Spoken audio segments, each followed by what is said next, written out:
siempre se han considerado ciertos comportamientos sexuales como un poquito más tabú o mucho más tabú que otros. Sobre algunos se ha hecho más presión aún para evitarlos totalmente, sobre todo los relacionados con el autoplacer. Seguro que más de una vez habéis escuchado frases de ese tipo de «cuidado, no te toques que te vas a quedar ciego, te van a salir granos». Eso no se hace, las niñas no se tocan. Pero entonces, ¿el placer es bueno o es malo? ¿En qué quedamos? ¿Hasta qué punto? ¿De qué manera? ¿A partir de qué momento? Sobre todo esto y mucho más hablaremos en nuestro programa Sin Tabúes, un espacio de educación sexual para familias. Comenzamos.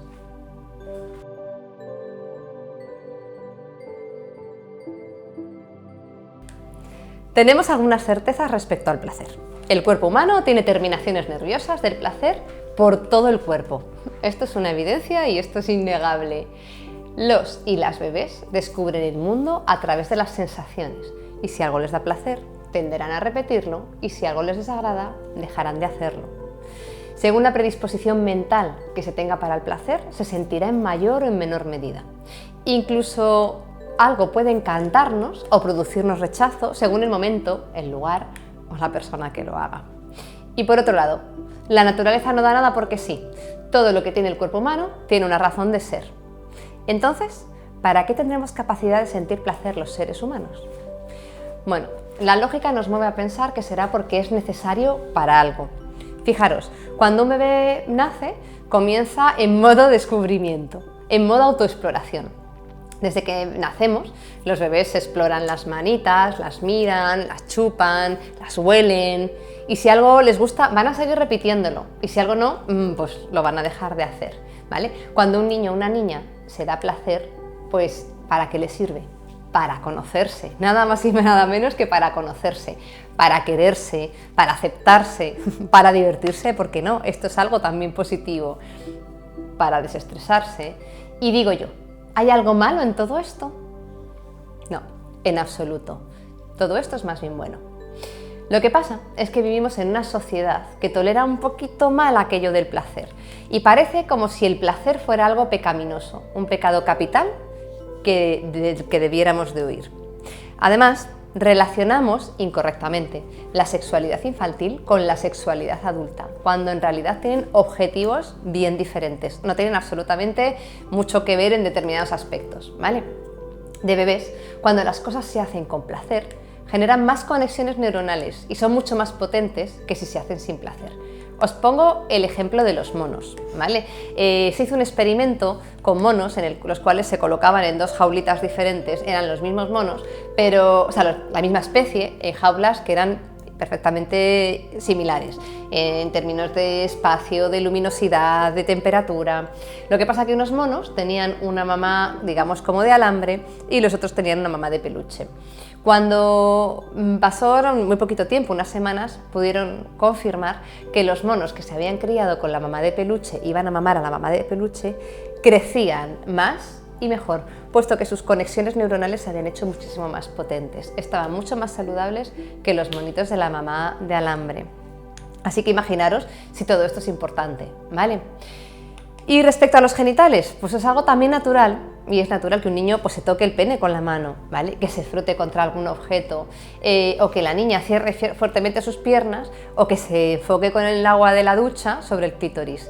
Sin embargo, desde muy peques también suelen aprender que esto no se debe de hacer porque es algo sucio, porque es algo feo.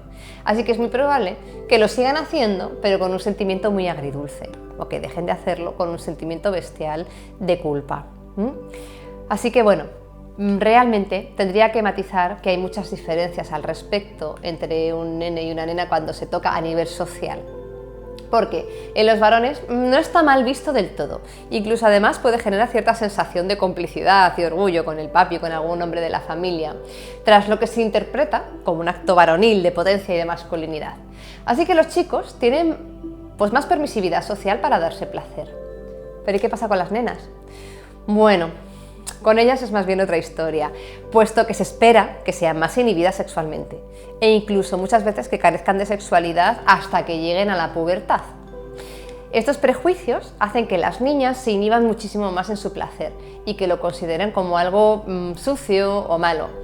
De modo que en el placer se encuentra la capacidad del del cuerpo, ¿no? Que tiene esa capacidad de placer, pero también la predisposición mental, lo cual hace que desde muy pequeñitas las niñas, entre que desconocen su cuerpo porque no se lo ven fácilmente, no se les nombra o no se visibiliza y además se juzga negativamente, pues no tengan en cuenta la relación con su cuerpo y su propia capacidad de descubrirse, sentirse o quererse. En otro orden de cosas, sí es cierto que es necesario enseñar a las peques y a los peques dónde sí y dónde no. Es decir, desde bien peques es importante hablarles de que hay cosas que se hacen en la intimidad, de que hay cosas que se hacen a solas, no porque sea malo, sino porque pertenece al ámbito a un ámbito diferente. Por ejemplo, si vemos a un niño o una niña frotándose contra los cojines del sofá, nunca conviene alarmarse y gritar o juzgar frases de «¿pero qué haces, cochino? Eso no se hace». O risas burlonas de «Pepita, ¿qué estás haciendo?». Es una pregunta retórica. Y además estas niñas, aunque sean pequeñas, seguro que saben captar la ironía perfectamente. Y seguro que aunque no se les haya juzgado directamente, sí saben y ya han aprendido que de este tema no se habla abiertamente. Y que es mejor no hacerlo. Y si se hace, ocultarlo. Porque aunque sea placentero, quizás sea malo. Fijaros, desde bien pronto relacionamos placer con culpa y con vergüenza. Y entonces, para evitar frases como cochina o qué estás haciendo, ¿no? O de otras cosas parecidas, pues intentaremos no tener una comunicación ni nada. ¿Qué necesitamos? Comunicación abierta, sincera y pedagógica. Quizás podríamos decir, te da gustito cuando te frotas con el cojín, ¿verdad? Es normal, porque el clítoris y el pene, dependiendo del caso, es muy sensible, tiene muchas terminaciones nerviosas y le gusta cuando se roza.